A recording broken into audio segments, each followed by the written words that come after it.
നാലാമത്തെ എപ്പിസോഡിൻ്റെ തുടക്കത്തിൽ നമ്മളെ കാണിക്കുന്നത് സാമ എല്ലാവർക്കുള്ള സ്നാക്സ് ആയിട്ട് വരികയാണ്. നമ്മുടെ യോക്ക് വെച്ച് ബാക്കി എല്ലാവർക്കും സ്നാക്സ് കൊടുക്കുന്നുണ്ട്. യോ എൻ്റെ എവിടെയാണെന്ന് നോക്കുമ്പോൾ നിനക്ക് ഞാൻ മേടിച്ചിട്ടില്ല എന്നാണ് പറയുന്നത്. നമ്മുടെ ലിന്നാണെങ്കിൽ കോഫി എടുക്കാൻ വേണ്ടി പോകുമ്പോൾ അവന് തല കറങ്ങി അങ്ങനെ താഴെ വീഴാണ്. ഇത് കണ്ട് എല്ലാവരും ഓടിച്ചെല്ലുന്നുണ്ട്. നമ്മുടെ സണ്ണാണെങ്കിൽ ഒരു മീറ്റിങ്ങിലിരിക്കുകയാണ്. അവരുടെ പുതിയ ഓർഡറിനെ പറ്റിയാണ് അവിടെ ഡിസ്കസ് ചെയ്യുന്നത്. അപ്പോഴേക്കും നമ്മുടെ സണ്ണിനെ വിളിച്ച് പറയുന്നുണ്ട് ഇങ്ങനെ അവൻ തല കറങ്ങിയെന്ന്. പെട്ടെന്ന് തന്നെ നമ്മുടെ സാമു പറയാണ് നക്കുവിനെ ഹോസ്പിറ്റലിൽ കൊണ്ടുപോകാന്ന് പറഞ്ഞിട്ട് എടുത്തു പോകാന്നെടുത്ത് നമ്മുടെ സണ്ണിൻ്റെ സെക്രട്ടറി അങ്ങോട്ട് വരാണ്.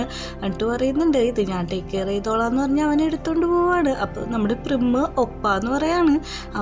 അവനിൽ ഭയങ്കര അട്രാക്റ്റഡ് ആയിട്ടുണ്ട്. അങ്ങനെ അവർ VIP റൂമിൽ കൊണ്ട് റെസ്റ്റ് ചെയ്യാണ്. ഡോക്ടർ വന്ന് പോയിട്ടുണ്ട്.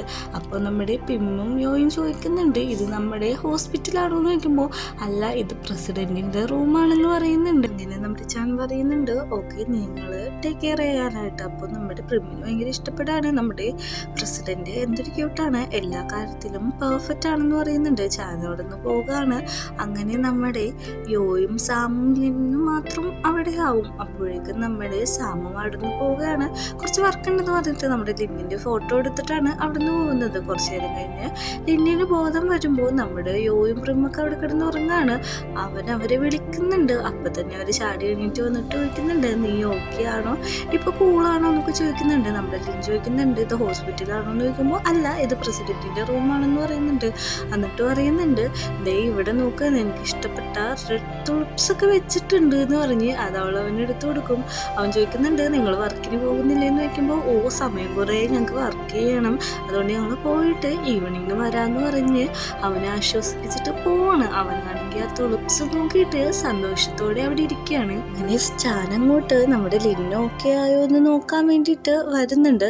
ലിന്നിന്റെ മേത്ത് തൊട്ടൊക്കെ നോക്കിയാണ് അവൻ ഉറപ്പ് വരുത്തുന്നത്. നമ്മുടെ പ്രിമ്മിന്റെ വാലറ്റ് കാണാനില്ല എന്ന് പറഞ്ഞ് പ്രിം അങ്ങോട്ട് വരികയാണ്. അപ്പോഴേക്കും നമ്മുടെ ചാൻ നല്ല രീതിക്ക് മേത്തിന്റെ ഉള്ളിലൊക്കെ കൈയിട്ട് തൊട്ട് നോക്കുന്നുണ്ട്. പെട്ടെന്ന് അവൻ വീഴുന്നുണ്ട്. അങ്ങനെ അവർ ക്ലോസ് ആയിട്ട് കിടക്കുന്നത് കണ്ടുകൊണ്ടാണ് പ്രിമ്മും യോയും കൂടി നിൽക്കുന്നത്.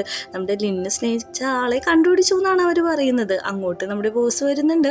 ബോസ് വരുമ്പോൾ ചോദിക്കും നിങ്ങളെന്താ ഇവിടെ വർക്കൊന്നും ചെയ്യുന്നില്ലേന്ന്, ഞങ്ങൾ ചെയ്യാൻ പോവാണ്, ഞാൻ ലിന്നിനെ ഒന്ന് കാണട്ടെ എന്ന് പറയുമ്പോൾ വേണ്ട ഇപ്പം കാണണ്ട, ഇപ്പം ശരിയാവില്ല എന്ന് പറഞ്ഞ് അവൻ അവിടെ നിന്ന് ഓടിക്കുകയാണ്. അപ്പോൾ നമ്മുടെ ചാനാണെങ്കിൽ അവൻ്റെ മേത്ത് നിന്ന് എണീറ്റിട്ട് സോറി ഞാൻ വീണതിന് എന്നോട് ക്ഷമിക്കണം, പ്രസിഡന്റ് ഇപ്പം തന്നെ വരും, അതുവരെ റെസ്റ്റ് എടുക്കാൻ പറയുന്നുണ്ട്.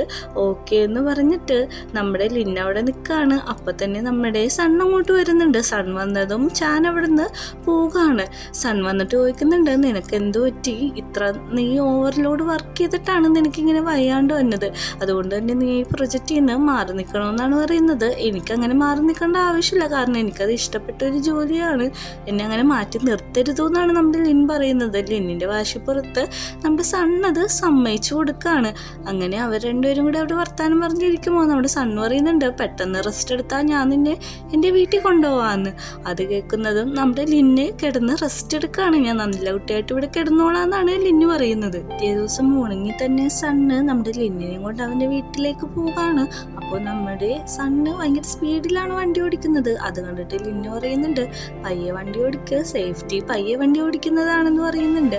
ഫസ്റ്റ് സീനിൽ നമ്മുടെ ഓയിബ്രിമും ഓഫീസിലെത്തുമ്പോഴാണ് അറിയുന്നത് ഇന്ന് ലിന്നു വരില്ല എന്ന്. അത് സാമാണോ എന്ന് പറയുന്നത്. അത് കേൾക്കുന്ന നമ്മുടെ പ്രിമിനിയോക്കും നല്ല രീതിക്ക് ടെൻഷൻ ആവുന്നുണ്ട്. കാരണം അവൻ വീട്ടിലൊറ്റക്കായതുകൊണ്ട് തന്നെ അവന് പിന്നെയും അസുഖം കൂടുമെന്നൊക്കെയാണ് അവരുടെ ടെൻഷൻ. നമ്മുടെ സാമിനോട് പറയുന്നുണ്ട് നമുക്ക് അവനൊന്ന് വിളിച്ചു നോക്കാന്ന് പറയുന്നുണ്ട്. അങ്ങനെ വിളിച്ചു നോക്കുന്നുണ്ട്.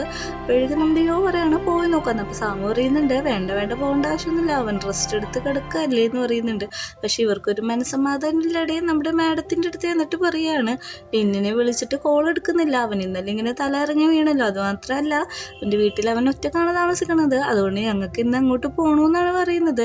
മാഡം ആദ്യം സമ്മതിക്കുന്നില്ല, പക്ഷെ ഇവർ പറയുന്നുണ്ട് പോയിട്ട് പെട്ടെന്ന് തന്നെ വരാം, ഒന്ന് സമ്മതിക്കാമോ എന്ന് ചോദിക്കുമ്പോൾ മാഡം പറയുന്നുണ്ട് ഇത് സമ്മതിക്കാൻ പാടില്ലാത്തതാണ്, പക്ഷേ അവനിങ്ങനെ അർജൻസി ആയതുകൊണ്ട് നിങ്ങൾ പോയിട്ട് വരാനായിട്ട്. അങ്ങനെ അവൻ്റെ വീട്ടിൽ പോകാൻ വേണ്ടി നമ്മുടെ പിള്ളേർ രണ്ടുപേരും പോവുകയാണ്. അവർ വരാന്തയിൽ കൂടി നടക്കുമ്പോഴാണ് നമ്മുടെ ചാൻ, അതായത് അവിടുത്തെ സെക്രട്ടറി, അവൻ അവിടുന്ന് നടന്നു പോകുന്നത്. ഇയാളെങ്ങോട്ടാണ് ഇത്ര ധൃതി പിടിച്ച് പോകുന്നതെന്ന് ഇവർ രണ്ടുപേരും കൂടി നോക്കുന്നുണ്ട്. എന്നിട്ട് ഇവർ രണ്ടുപേരും കൂടി അങ്ങോട്ടേക്ക് പോകാമെന്ന് തീരുമാനിക്കുകയാണ്. കാരണം എന്തെന്നാൽ നമ്മുടെ ലിന്നും ഈ ചാനും കൂടി പ്രേമത്തിലാണെന്നാണ് ഇവർ വിശ്വസിച്ചിരിക്കുന്നത്. നമ്മുടെ ചാൻ ചെന്നിട്ട് ചോദിക്കുന്നുണ്ട് എന്നെ എന്തിനാണ് ഇങ്ങോട്ട് ഇത്ര പെട്ടെന്ന് വിളിച്ചതെന്ന്. ഇവർ രണ്ടുപേരും കൂടി ഒളിഞ്ഞെന്ന് കേൾക്കാണ്. അങ്ങോട്ടേക്ക് നമ്മുടെ ബോസ്, അതായത് ജൂലി വെച്ച്, അവൻ അങ്ങോട്ട് വന്ന് നമ്മുടെ ചാനിനെ കെട്ടിപ്പിടിക്കാണ്. ഇന്ന് നിന്നെ കാണാൻ നല്ല ഭംഗിയായിട്ടുണ്ട്, ക്യൂട്ടായിട്ടുണ്ട് എന്ന് പറയാണ്. നമ്മുടെ പ്രിമ്മിന് ഇതൊക്കെ ഭയങ്കര അത്ഭുതമായിട്ടാണ് തോന്നുന്നത്. എന്നിട്ട് പറയുന്നുണ്ട് എനിക്കൊരു കിസ് വരുമോ എന്നൊക്കെ ചോദിക്കുന്നുണ്ട്. നമ്മുടെ പ്രിമ്മ് അവളുടെ കണ്ണുകുത്താൻ പോകാണ്. അപ്പോൾ അവർ നല്ല ക്യൂട്ടായിട്ട് റൊമാൻറ്റിക് ആയിട്ടാണ് അവിടെ നിന്ന് സംസാരിച്ചുകൊണ്ടിരിക്കുന്നത്. നമ്മുടെ ചാനാണെങ്കിൽ അവനെ പിടിച്ച് നെക്കിൽ നല്ല രീതിക്ക് കിസ് ചെയ്യാണ്. നമ്മുടെ പ്രിമ്മ യോ ആണെങ്കിൽ ഇത് വീഡിയോ എടുത്ത് വെക്കുന്നുണ്ട്. കാരണം ഇവരുടെ വിചാരം നമ്മുടെ ലിന്നിനെ ഈ ചാൻ ചതിച്ചുകൊണ്ടിരിക്കുകയാണെന്നാണ്. അങ്ങനെ നമ്മളെ കാണിക്കുന്നത് ലിന്നും നമ്മുടെ സണ്ണും കൂടി പോയിക്കൊണ്ടിരിക്കുമ്പോൾ അവർ കോൾ ചെയ്യാണ്. അവന് എടുക്കണോ വേണ്ടിയെന്ന് ഇങ്ങനെ ആലോചിച്ചിരിക്കുന്നുണ്ട്. എന്നിട്ട് ഓഫീസ് റൂമിൽ വന്നിട്ട് പറയാണ് ഇവൻ എന്തൊരിതാണ് ഇങ്ങനെയൊക്കെ ചതിക്കുന്നത് കൊണ്ടിട്ട് നമുക്ക് ഇഷ്ടമല്ല എന്നൊക്കെ പറയുന്നുണ്ട്. അപ്പൊ തന്നെ ലിന്ന് അങ്ങോട്ട് വിളിക്കുന്നുണ്ട്. ലിന്ന് ഫോൺ എടുത്തിട്ട് പറയുന്നുണ്ട് എന്താണ് നിങ്ങൾ വിളിച്ചോണ്ടിരിക്കണെന്ന് വെക്കുമ്പോൾ എത്ര നേരവും ഞങ്ങള് നിന്നെ വിളിച്ചോണ്ടിരിക്കുന്നത്, നീ എവിടെയാണെന്ന് വെക്കുമ്പോൾ ഞാൻ വീട്ടിലാണ്, ഞങ്ങൾ അങ്ങോട്ട് നിന്നെ ചെക്ക് ചെയ്യാൻ വരാന്ന് പറയുമ്പോഴേക്കും വേണ്ടാന്ന് പറയുന്നുണ്ട്. അപ്പോഴേക്കും അവൻ പറയുന്നുണ്ട് എനിക്കിപ്പോൾ കുറച്ച് ബെറ്ററായി, നിങ്ങൾ ഇങ്ങോട്ട് വരാന്ന് വേണ്ട, വർക്കിൽ കോൺസെൻട്രേറ്റ് ചെയ്യുക, അത് മാത്രമല്ല എന്നെ ഇങ്ങനെ കെയർ ചെയ്യുന്നതിന് നന്ദിയുണ്ടെന്നൊക്കെ പറയുന്നുണ്ട്. പക്ഷേ നമ്മുടെ യോയും പ്രിമും കൂടി ഓരോ കാര്യം കുത്തി ചോദിക്കുന്നുണ്ട്. അങ്ങനെ നമ്മുടെ ലിന്ന് ഫോൺ വെക്കാണ്. ലിന്ന് ഫോൺ വെച്ച് ഉടനെ തന്നെ നമ്മുടെ സണ്ണ് പറയുന്നുണ്ട് നീ കള്ളം പറയണേൽ ബാഡാണെന്ന്. അങ്ങനെ ഇവർ രണ്ടുപേരും കൂടി ഇരുന്ന് സംസാരിച്ചുകൊണ്ടിരിക്കുകയാണ്. നമ്മുടെ ഈ ചാൻ എന്തൊരു വൃത്തികെട്ട മനുഷ്യനാണ്, ഒരാളെ റിലേഷൻഷിപ്പിൽ വെച്ചുകൊണ്ട് നമ്മുടെ ലിന്നിനെ പറ്റിച്ചുകൊണ്ടാണ് നമ്മുടെ ബോസിൻ്റെ ഇപ്പോൾ റിലേഷൻഷിപ്പ് വെച്ചേക്കുന്നതെന്ന്. അപ്പോൾ നമ്മുടെ സാമാണെങ്കിൽ ഒരു പെൺകുട്ടിയുടെ അടുത്ത് സംസാരിച്ചുകൊണ്ടിരിക്കുകയാണ്. ഇത് നമ്മുടെ യോയ്ക്ക് ഒട്ടും ഇഷ്ടപ്പെടുന്നില്ല. നമ്മുടെ പ്രിമ്മിനെ ഇത് കണ്ടിട്ട് നല്ല രീതിക്ക് സന്തോഷമാവുന്നുണ്ട്. കാരണം ഇവൻ അവളായിട്ട് ഡേറ്റിംഗ് ചെയ്യണം എന്നാണ് പ്രമു വിചാരിച്ചു വെച്ചേക്കുന്നത്. എന്നിട്ട് പറയുന്നുണ്ട് യോയോട് നമുക്ക് ഒരുമിച്ച് പോകാമെന്ന്. പക്ഷെ അവൻ പറ്റില്ല എന്ന് പറഞ്ഞ് വഴക്കിട്ട് പോകാണ്. നമ്മുടെ പ്രമു വയ്ക്കുന്നുണ്ട് നീ അവളായിട്ട് ഡേറ്റിംഗ് ചെയ്യണമെന്ന് ചോദിക്കുമ്പോൾ അല്ല അവൾ എൻ്റെ ടൈപ്പ് അല്ല എന്ന് പറയുന്നുണ്ട്. ഓഹോ അപ്പം നിന്റെ ടൈപ്പ് എന്താണെന്ന് ചോദിക്കുകയാണ്. അത് നിന്നോട് പറയേണ്ട ആവശ്യമില്ല എന്ന് പറഞ്ഞ് രണ്ടും കൂടി തല്ലുപിടിച്ചിട്ടാണ് അവിടെ നിന്ന് പോകുന്നത്. അങ്ങനെ നമ്മുടെ സണ്ണിൻ്റെ വീട്ടിൽ അവർ റീച്ച്ഡ് ആവുന്നുണ്ട്. ലിന്നിനെയും കൊണ്ട് സണ്ണ് അകത്തേക്ക് ചെല്ലുന്നുണ്ട്. അകത്തേക്ക് ചെല്ലുമ്പോൾ ഒരു വലിയൊരു റിച്ച് ആയിട്ടുള്ള വീടാണത്. അപ്പോഴേക്കും ഗോഡൗണിട്ടാണ് പോകേണ്ടതെന്ന് പറയുന്നുണ്ട്. ഭയങ്കര ഇരുട്ട് നിറഞ്ഞ സ്ഥലമാണ്. അവിടെ ചെല്ലുമ്പോഴേക്കും അവൻ ലേറ്റ് ഓൺ ചെയ്യും. ഇത് ജുവലറീസിൻ്റെ കളക്ഷൻസ് ആണെന്ന് പറഞ്ഞ് അവന് കാണിക്കാണ്. നമ്മുടെ ലിന്നിന് ഒത്തിരി ഇഷ്ടപ്പെടുന്നുണ്ട്. കാരണം ഇത് സൺ ജ്വല്ലറി അല്ലേന്ന് നോക്കുമ്പോഴേക്കും അത് നിനക്കെങ്ങനെ മനസ്സിലായെന്ന് നോക്കുമ്പോഴേക്കും നമ്മുടെ സോളിൻ്റെ ജ്വല്ലറിയിൽ ഏറ്റവും വിലമതിപ്പുള്ള ജ്വല്ലറിയാണിത്. അതുമാത്രമല്ല യഥാർത്ഥ ഫാൻ ബോയ്ക്ക് അതൊക്കെ മനസ്സിലാവുമെന്ന് പറയാണ്. അപ്പോഴേക്കും നമ്മുടെ സണ്ണ് പറയുന്നുണ്ട് നീ ആയിരിക്കും ചിലപ്പോൾ അടുത്ത ഡിസൈനർ മേക്കർ എന്ന് പറയുന്നുണ്ട്. നിന്റെ വർക്കിന് ഇതൊക്കെ ഇൻസ്പിറേഷൻ ആവാൻ വേണ്ടിയിട്ടാണ് നിന്നെ ഞാൻ ഇങ്ങോട്ട് കൊണ്ടുവന്നേക്കുന്നതെന്ന് പറയുന്നുണ്ട്. നമ്മുടെ ലിന്ന് അവിടെയുള്ള സാധനങ്ങളെല്ലാം നോക്കുന്നുണ്ട്. പക്ഷെ ഒരു ബോട്ട്സ് പോലത്തെ സാധനം കാണുമ്പോൾ അവന് എന്തൊക്കെ റീകോൾ ചെയ്യാൻ തോന്നുന്നുണ്ട്. അങ്ങനെ അവൻ അത് നോക്കിക്കൊണ്ട് അവിടെ നിൽക്കുകയാണ്. യോയാണെങ്കിൽ ഒറ്റക്കാണെന്ന് വരുന്നത്. അവൻ വീട്ടിൻ്റെ മുമ്പിലേക്ക് എത്തുമ്പോൾ തന്നെ അവനെ നോക്കി സാം അവിടെ നിൽക്കുന്നുണ്ടാവും. സാം പറയുന്നുണ്ട് കുറേ നേരമായി ഞാനിങ്ങോട്ട് വന്നിട്ടെന്ന്. അമ്മ അപ്പം അങ്ങോട്ട് വരുന്നുണ്ട്. അമ്മേനോട് നമ്മുടെ യോ പറയാണ് അകത്തേക്ക് പോക്കോ ഞാൻ വന്നോളാന്ന്. അപ്പോൾ നമ്മുടെ സാമിനോട് പറയുന്നുണ്ട് ബാ നമുക്ക് പുറത്തേക്ക് പോകാമെന്ന് പറഞ്ഞിട്ട് പുറത്ത് പോയി നിന്ന് സംസാരിക്കാനായിട്ട് അങ്ങോട്ട് പോവുകയാണ്. നമ്മുടെ സാം പറയുന്നുണ്ട് നീ എന്തിനാണ് എന്നെ ഇങ്ങനെ അവോയ്ഡ് ചെയ്യണേന്ന് ചോദിക്കുമ്പോഴേക്കും നീ എന്തിനാണ് എൻ്റെ പുറകെ ഇങ്ങനെ നടക്കുന്നത്, നിനക്ക് ഇഷ്ടപ്പെട്ട ആൾക്കാരൊപ്പം നടക്കാൻ പാടില്ലെന്ന് ചോദിക്കുമ്പോഴേക്കും നമ്മുടെ സാം പറയാണ് എനിക്ക് ഇഷ്ടമുള്ള ഒരാളുടെ ഒപ്പമാണ് ഞാൻ നിൽക്കുന്നത്, നീ എന്നെ അവോയ്ഡ് ചെയ്തതിൻ്റെ കാരണം ഇന്ന് ഞാൻ അവളായിട്ട് സംസാരിച്ചില്ലേ എന്നൊക്കെ ചോദിക്കുന്നുണ്ട്. നീ ആരോടൊപ്പം സംസാരിച്ചാലും എനിക്ക് കുഴപ്പമൊന്നുമില്ല എന്ന് പറയുന്നുണ്ട്. ഇവർ തല്ലുപിടിച്ചുകൊണ്ട് നിൽക്കണതിൻ്റെ ഇടയിലാണ് നമ്മുടെ യോയിൻ്റെ വയറ്റിൻ്റെ ഉള്ളിൽ നിന്ന് ഒരു കുളുകുള ഒച്ച കേൾക്കും. അതായത് വിശപ്പിൻ്റെ ഒച്ച. അപ്പം അവർ ഫുഡ് കഴിക്കാൻ പോവാന്ന് പറഞ്ഞ് പോവുകയാണ്.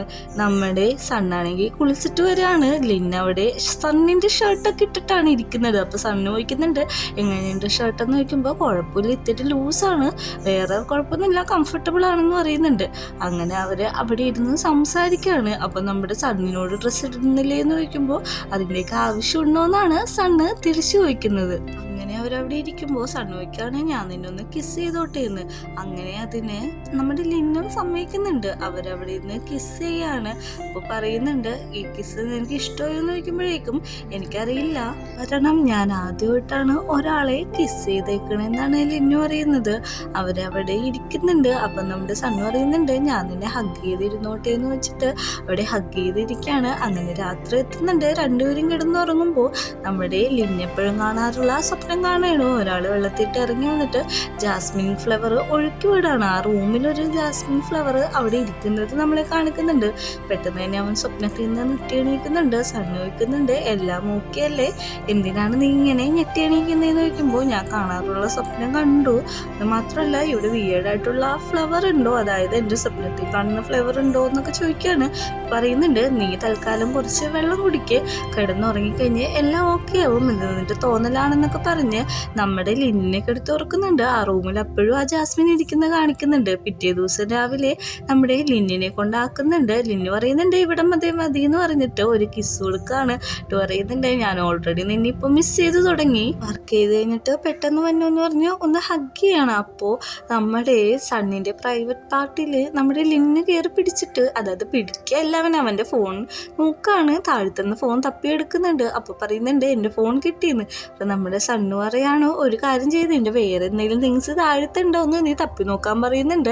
നീ ഭയങ്കര നോട്ടിയായിട്ടാണ് സംസാരിക്കുന്നതെന്ന് പറഞ്ഞ് നമ്മുടെ സണ്ണിനൊരു തല്ലുകൊടുത്തിട്ടാണ് അവൻ പുറത്തേക്ക് ഇറങ്ങുന്നത്. വൈകുന്നേരം കാണാമെന്നും പറയുന്നുണ്ട്.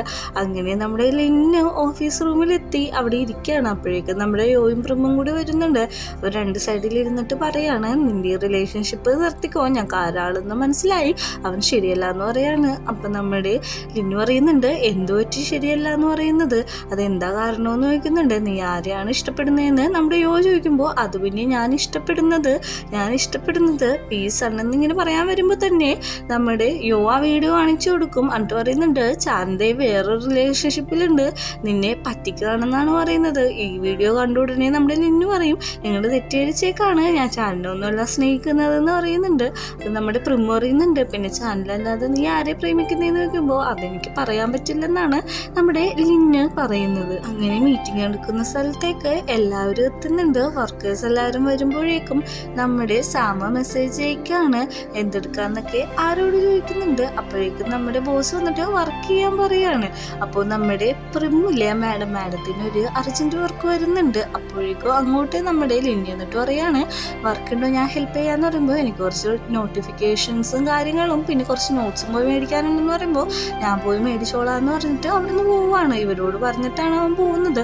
പുറത്തിറങ്ങുമ്പോഴേക്കും ട്രാഫിക് ബ്ലോക്ക് ആയതുകൊണ്ട് അവിടെ ഒരു നമ്മുടെ ഇവിടുത്തെ ഓട്ടോറിക്ഷയൊക്കെ പോലത്തെ ബൈക്ക് റൈഡേഴ്സിനെ കാണുന്നുണ്ട്. അവൻ അതിൽ കയറി പോവാണ്. കേട്ടോ പറയുന്നുണ്ട് 3 മണിക്ക് മുമ്പ് എനിക്ക് അവിടെ എത്തണമെന്ന്. ഇയാൾ സ്പീഡിൽ വണ്ടി ഓടിക്കുമ്പോൾ പയ്യ ഓടിക്കാൻ പറയുമ്പോൾ നിനക്ക് 3 മണിക്ക് മുമ്പ് അവിടെ എത്തണ്ടേ, അതുകൊണ്ട് നീ എന്നെ മുറുക്കെ പിടിച്ചിരിക്കാനാണ് അയാൾ പറയുന്നത്. ഇങ്ങനെ പൈസ കൊടുത്തിട്ട് അവൻ പോകുമ്പോൾ ഹെൽമെറ്റ് വയ്ക്കുന്നുണ്ട്, തിരിച്ചു വന്ന് ഹെൽമെറ്റും കൊടുക്കുന്നുണ്ട്. അങ്ങനെ അവൻ ഭയങ്കര സ്പീഡിൽ ഓടിച്ചെന്നിട്ട് ആ നോട്ടിഫിക്കേഷനും കാര്യങ്ങളെല്ലാം മേടിച്ചിട്ട് അവിടെ നിൽക്കുകയാണ്. അങ്ങനെ നോട്ട്സ് മേടിക്കാൻ വേണ്ടിയിട്ട് അവനവിടെ നിൽക്കുന്നുണ്ട്. അവിടെ ചെല്ലുമ്പോൾ തന്നെ ഒരു കുഞ്ഞാള് അവനെ നോക്കി ചിരിക്കുന്നുണ്ട്, ഇവനും ചിരിക്കുന്നുണ്ട്. അയാൾ പയ്യെ നമ്മുടെ ലിന്നിൻ്റെ ബാക്കിൽ വന്ന് നിൽക്കുന്നുണ്ട്. അവൻ കുറച്ച് നീങ്ങി നിൽക്കുന്നുണ്ട്. പക്ഷെ ഇയാൾ അടുത്തേക്ക് വരികയാണ്. എന്നിട്ട് അയാളുടെ കൈ കൊണ്ട് നമ്മുടെ ലിന്നിൻ്റെ ബാക്കിൽ കയറി പിടിക്കുകയാണ്. ഇതറിഞ്ഞത് ലിന്നും ഷോക്കായി അവിടെ നിൽക്കുന്നുണ്ട്. പിന്നെ നമ്മൾ ഓഫീസിലാണ് കാണിക്കുന്നത്. നമ്മുടെ യോയ്ക്ക് സാമ മെസ്സേജ് അയക്കാണ് നമുക്ക് ഒരുമിച്ച് പോകാന്ന് പറയുമ്പോൾ ഒക്കെ ഒരുമിച്ച് പോവാന്നൊക്കെയാണ് പറയുന്നത്. അപ്പോൾ നമ്മുടെ പ്രിമോ വയ്ക്കുന്നുണ്ട് നിങ്ങൾ വല്ല ഡേറ്റ് ചെയ്യാണോ, നിങ്ങൾ ചാറ്റ് ചെയ്യാണോ എന്ന് ചോദിക്കുമ്പോൾ അല്ല ഞാൻ എൻ്റെ ഫോൺ സ്ക്രോൾ ചെയ്തുകൊണ്ടിരിക്കാമെന്നാണ് യോ പറയുന്നത്. നീ സ്ക്രോൾ ചെയ്യല്ല ടൈപ്പ് ചെയ്യാണ്, സൗണ്ട് ഞാൻ കേൾക്കുന്നുണ്ടെന്ന് നമ്മുടെ പ്രിമോ പറഞ്ഞുകൊണ്ടിരിക്കുമ്പോൾ അവൾക്കൊരു കോൾ വരികയാണ്. അവൾ അറ്റൻഡ് ചെയ്യുന്നുണ്ട്. എന്ത് പോലീസ് സ്റ്റേഷനിലോ, ഓക്കെ ഞങ്ങളിപ്പോൾ തന്നെ അങ്ങോട്ട് വരാമെന്ന് പറയുന്നുണ്ട്. പിന്നെ പോലീസ് സ്റ്റേഷനിലാന്ന് പറയുമ്പോൾ തന്നെ നമ്മുടെ സാമ്പ് ക്യാബ് വിളിക്കാന്ന് പറയുമ്പോൾ വേണ്ട എനിക്ക് വേറൊരു ഐഡിയ ഉണ്ടെന്നാണ് പ്രിമോ പറയുന്നത്. അങ്ങനെ നമ്മുടെ ബോസും ചാനും കൂടി സംസാരിച്ചിരിക്കുന്നിടത്തേക്ക് നമ്മുടെ പിള്ളേരെല്ലാം എന്നിട്ട് പറയുന്നുണ്ട് ഞങ്ങളെ പെട്ടെന്ന് തന്നെ പോലീസ് സ്റ്റേഷൻ വരെ നമ്മുടെ ബോസ് കൊണ്ടേക്കണമെന്ന് പറയുമ്പോൾ ഞാൻ എന്തിനാണ് കൊണ്ടേക്കുന്നത്, നിൽക്കുകയാണെങ്കിൽ പോകാൻ പാടില്ലെന്ന് പറയുമ്പോൾ ആ വീഡിയോ ക്ലിപ്പ് കാണിച്ചു കൊടുക്കുന്നുണ്ട്. എന്നിട്ട് പറയുന്നുണ്ട് ഞങ്ങളിത് ലീക്കാക്കി വൈറലാക്കണ്ടെങ്കിൽ ഞങ്ങൾ കൊണ്ടേക്കണമെന്ന് പറയുന്നുണ്ട്. അവൻ തിരിഞ്ഞ് ചാനോട് പറയുന്നുണ്ട് ഇതാണ് ഞാൻ നിന്നോട് പറഞ്ഞത്, ഭയങ്കര കെയർഫുള്ളായിട്ട് വെക്കണം, ഇപ്പം എല്ലാവരും അറിഞ്ഞില്ലേ സമാധാനമായില്ലേ എന്നൊക്കെ ചോദിച്ചിട്ട് അവിടെ നിന്ന് അവരെയും കൊണ്ട് പോലീസ് സ്റ്റേഷനിട്ട് ചെല്ലാണ്. പോലീസ് സ്റ്റേഷനിൽ എത്തുമ്പോൾ തന്നെ ആദ്യം അവർ നമ്മുടെ ലിന്നിന് എന്തെങ്കിലും പരിക്കുണ്ടാകുന്നതാണ് നോക്കുന്നത്. പരിക്കൊന്നുമില്ല എന്ന് ഉറപ്പ് വരുത്തുമ്പോൾ എന്താണ് സംഭവിച്ചതെന്ന് ചോദിക്കുമ്പോൾ ഇയാളിങ്ങനെ തൊട്ടുണ്ട് അയാൾ ഇവനൊറ്റ ചവിട്ട് പറ്റി. അപ്പോൾ അയാൾ പറയുന്നുണ്ട് ഞാനൊരു ഗാങ്സ്റ്ററാണ്, എനിക്ക് നന്നായിട്ട് ഫൈറ്റ് അറിയാം, നമുക്ക് ഫൈറ്റ് ചെയ്യാമെന്ന് പറഞ്ഞ് അയാൾ നിൽക്കുകയാണ്. അപ്പോൾ ഇവൻ പറയുന്നുണ്ട് എനിക്ക് നന്നായിട്ട് ഫൈറ്റ് അറിയാമെന്ന്. എന്നിട്ട് ഇവൻ്റെ ഒറ്റ ചവിട്ടിന് തന്നെ അവൻ താഴെ വീണ് ബ്ലഡ് ഛർദിക്കാണ്. അപ്പോൾ അവൻ പറയുന്നുണ്ട് എൻ്റെ ഒപ്പം പോലീസ് സ്റ്റേഷൻ വന്നെ, എനിക്ക് നിന്നെ പറ്റി കംപ്ലൈൻറ്റ് കൊടുക്കാനുണ്ടെന്ന് പറയുമ്പോൾ ഞാൻ വരാം സാർ, പക്ഷെ അതിനെ ആശുപത്രി കൊണ്ടുപോകണമെന്നാണ് ആ റൗഡി പറയുന്നത്. അവനത് അക്സെപ്റ്റ് ചെയ്യുന്നുണ്ട്. എന്നിട്ട് പോലീസ് സ്റ്റേഷനിലേക്ക് നമ്മുടെ ലിൻ്റെ പുറകെ അവൻ തന്നെ നടന്നു പോവുകയാണ്. അതെല്ലാം കേട്ട് കഴിയുമ്പോഴേക്കും നമ്മുടെ പിള്ളേർ അയാളെ നോക്കി ദേഷ്യപ്പെടുന്നുണ്ട്. അപ്പോൾ അയാൾ ഒന്നും അറിയാത്ത പോലെ അവിടേക്കാണ്. ഇവരെല്ലാവരും കൂടി പരാതി കൊടുത്ത് താഴത്തേക്ക് വരുമ്പോഴേക്കും നമ്മുടെ പ്രിമ്മിന് ബാത്റൂമിൽ പോകണം. അപ്പോഴേക്കും പറയുന്നുണ്ട് നീ വന്നോണ്ടോന്ന് ചോദിക്കുമ്പോൾ ഇല്ല എന്ന് പറയുന്നുണ്ട്. അങ്ങനെ ഒരു ബാത്റൂമിൽ പോകാനായിട്ട് നിൽക്കുമ്പോൾ നമ്മുടെ ബോസിന് ബാത്റൂമിൽ പോകണമെന്ന് പറയുന്നുണ്ട്. അങ്ങനെ സാമിനെയും വിളിച്ച് അവർ 4 പേരും കൂടി ബാത്റൂമിട്ട് പോവുകയാണ്. ലിന്ന അവിടെ നിൽക്കുമ്പോഴേക്കും നമ്മുടെ സണ്ണ് ഓടി വന്ന് അവനെ കെട്ടിപ്പിടിച്ചിട്ട് നിനക്കൊന്നും പറ്റിയില്ലല്ലോ നോക്കാണ്. നമ്മുടെ ലിന്നെ കുറേ കണ്ണുകൊണ്ട് കാണിക്കുന്നുണ്ട്, പക്ഷേ സണ്ണിനൊന്നും മനസ്സിലാവുന്നില്ല. അവൻ തിരിഞ്ഞു നോക്കാൻ പറയുന്നുണ്ട്. അങ്ങനെ നമ്മുടെ സണ്ണിന്റെ തല തിരിക്കുമ്പോൾ ബാക്കിയുള്ളവർ പോയിട്ടുണ്ടാവില്ല, അവർ അന്തം വിട്ട് അവിടെ നിൽക്കണായിരിക്കും. ഇത് കാണിച്ചാണ് ഈ എപ്പിസോഡ് അവസാനിക്കുന്നത്.